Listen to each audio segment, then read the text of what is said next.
The presidential candidate of the All Progressives Congress, Asiwaju Bola Tinubu, has released an 80-page policy document that highlights an 8-point agenda.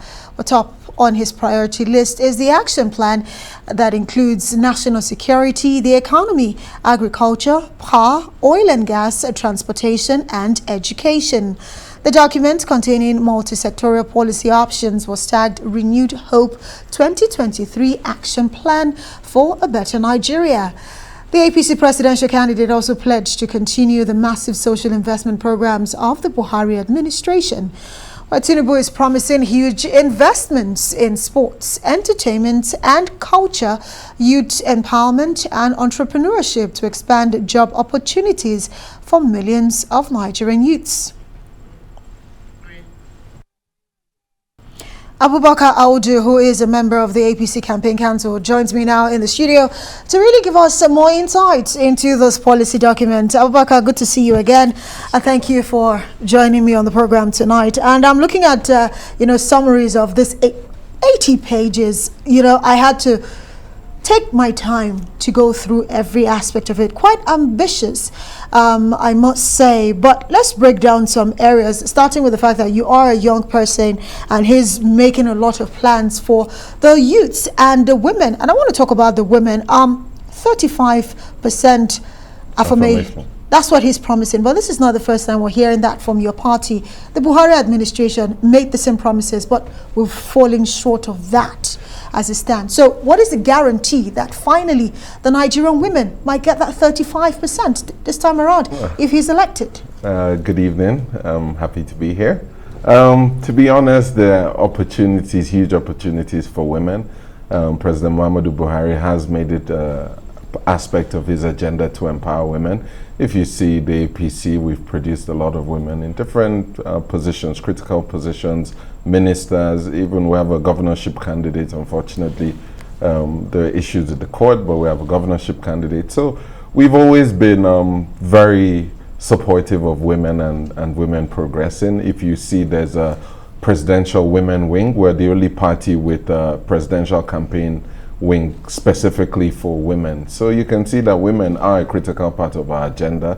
In fact, the women have their own programs, their own everything that they are doing completely. And in politics, the way it works is that those who contribute the most are usually the most rewarded. So when opportunities are created for women to showcase their skills and their abilities, then when the time comes, they will be the most appointed as well. Are you saying that the women don't contribute as much as the men counterpart? No, that's why we're not seeing that 35% that was promised. What I'm saying is that women have not been given the opportunity. Women have been struggling for a space. I'm an advocate of women, and you know how challenging it is because it is a man's world. But this is the first time that there's a presidential campaign council specifically headed by women.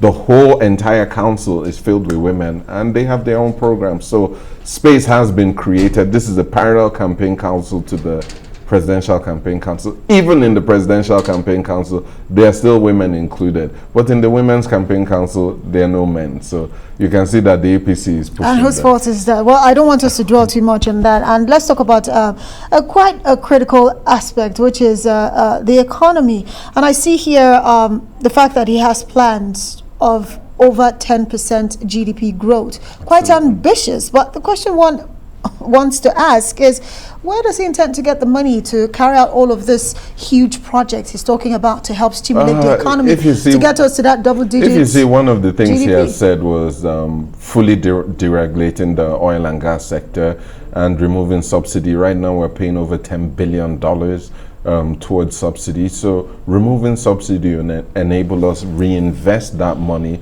in infrastructure, agriculture, education, healthcare, the different aspects that he has stated on this wonderful policy document.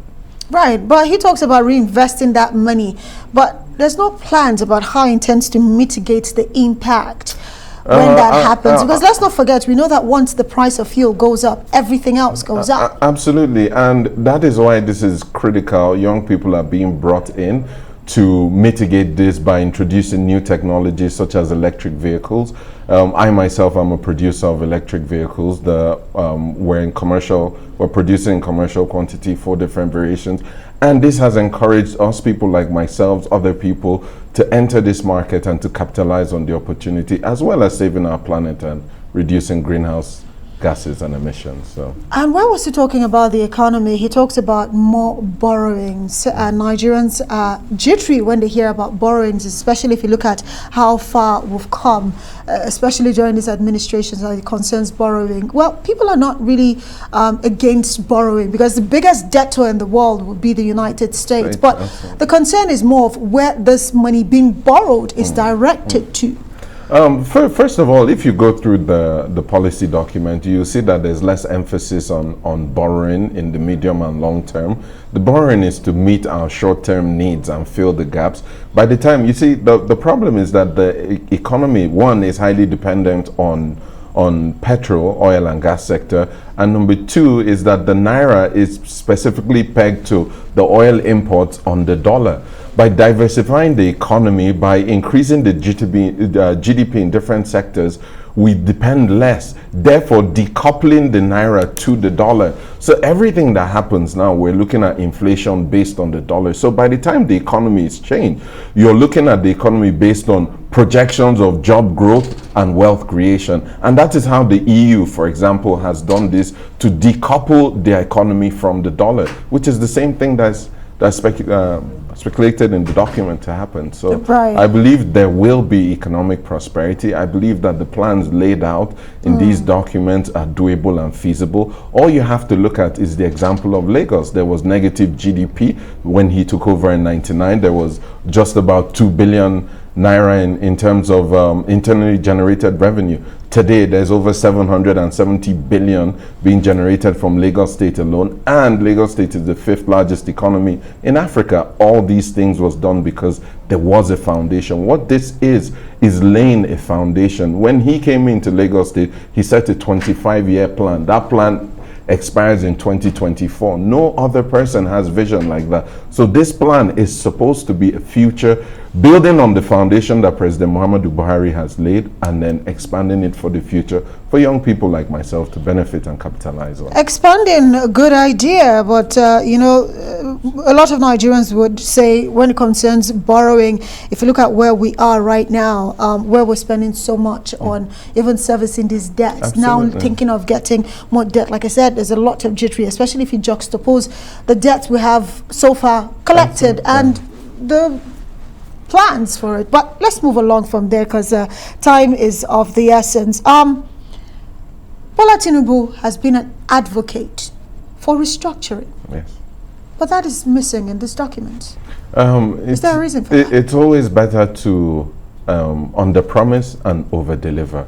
Just like you said, it's an 80-page document. Nigeria has multifaceted problems. So the first and the most important one is security, then the economy, prosperity, agriculture. So all of these things, once they're in place, then you can bring on restructuring. Anybody that comes at the beginning and tells you that his intention or goal is to immediately restructure, that person is just playing to the galleries.